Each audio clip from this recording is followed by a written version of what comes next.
Assalamualaikum warahmatullahi wabarakatuh. Halo semuanya, perkenalkan nama saya Aliska Kirana dari Prodi PDSP Fakultas Keguruan dan Ilmu Pendidikan Universitas Muhammadiyah Purworejo. Dalam video ini saya akan membahas mengenai teorinya Howard Gardner, yaitu mengenai teori kecerdasan ganda atau multiple intelligence. Manusia dikaruniai oleh konflik otak yang mempunyai dimensi kecerdasan yang kompleks, terutama kompleks dalam hal potensi yang dimilikinya. Hanya saja otak manusia yang memiliki potensi besar sebagai sumber gagasan dan penggerak segala aktivitas yang dapat melahirkan berbagai peradaban tidak dikembangkan secara optimal. Dalam praktik pendidikan di berbagai negara selama berabad-abad termasuk di Indonesia, potensi otak ini belum dikembangkan secara optimal karena sistem pendidikan yang berlaku hingga saat ini hanya terfokus pada otak luar bagian kiri saja. Dalam teorinya, Howard Gardner menjelaskan bahwa sebenarnya tidak ada anak yang bodoh. Teori kecerdasan ganda ini merupakan konsep yang muncul sebagai kritik terhadap psikometrik yang menganggap kecerdasan manusia hanya pada kemampuan kuantitatif dan verbal saja, atau kemampuan otak kiri. Selama berabad-abad dunia, pendidikan hanya terfokus pada pengembangan otak kiri dengan acuan psikometrik. Gardner berhasil mengidentifikasi 9 macam kecerdasan yang kemudian dikenal sebagai kecerdasan ganda atau multiple intelligence atau biasa disingkat dengan MI. Kesembilan jenis kecerdasan tersebut adalah yang pertama matematis logis, yang kedua linguistik, yang ketiga interpersonal, yang keempat intrapersonal, yang kelima spasial atau visual, yang keenam musikal, yang ketujuh kinestetik, yang kedelapan naturalis, dan yang kesembilan eksistensial.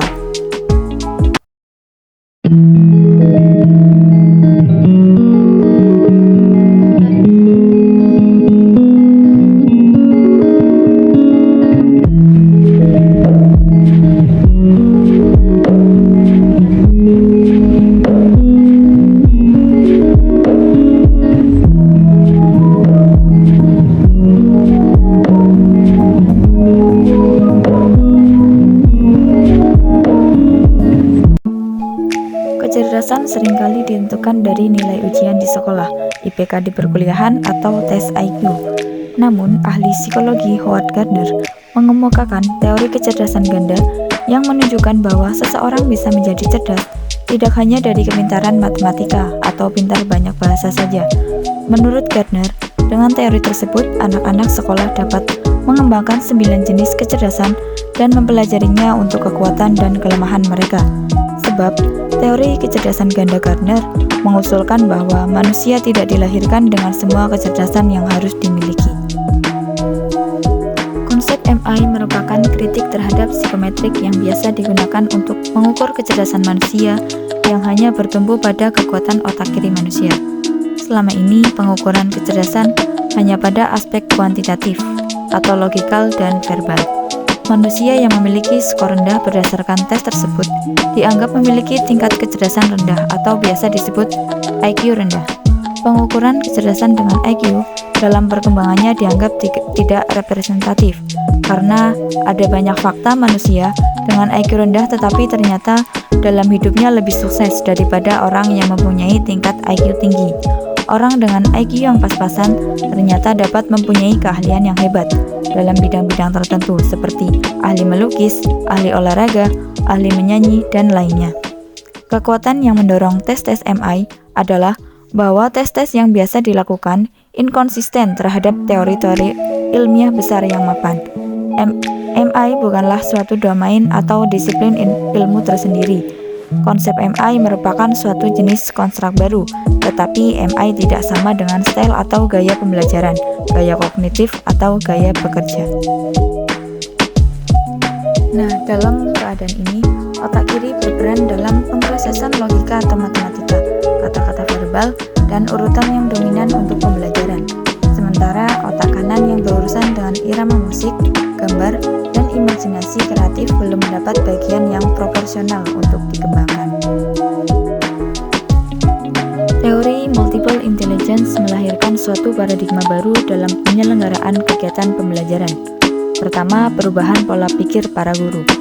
Pola pikir yang dimaksud dalam hal ini adalah para guru harus mengubah cara berpikir bahwa di dalam kelas tidak ada siswa yang bodoh, apalagi beranggapan bahwa sebagian siswa cerdas, sebagian sedang-sedang saja, dan sebagian lainnya tidak cerdas. Dengan kata lain, guru harus memandang bahwa pada dasarnya semua siswa adalah cerdas dalam aspek yang berbeda-beda. Kedua, perubahan desain dan strategi pembelajaran. Berdasarkan asumsi bahwa setiap siswa mempunyai jenis kecerdasan yang berbeda, maka guru perlu membuat desain pembelajaran yang variatif. Desain pembelajaran yang variatif dimaksudkan untuk memberi ruang kepada siswa dengan cara belajar yang berbeda. Ada siswa yang mudah belajar dengan cara melihat dengan komposisi warna-warna tertentu, ada yang mudah menangkap dengan cara memberikan gerakan-gerakan, ada yang dapat dengan mendengar atau hanya dengan abstraksi saja. Sebagai sebuah konsep baru, aplikasi teori kecerdasan ganda di kelas masih dalam proses eksploratif. Masing-masing guru dapat menerapkannya dengan berbagai cara. Menurut Armstrong, belum ada petunjuk standar yang harus diikuti. Gagasan-gagasan yang dikemukakan oleh para ahli selama ini barulah sebatas usulan. Seperti Armstrong sendiri mengusulkan, pembelajaran dilakukan secara tematis dengan memperhatikan keunikan atau jenis kecerdasan yang menonjol pada setiap anak. Baiklah, sekian dari saya, Anggi Sulfiana. Semoga bisa menambah wawasan kita semua.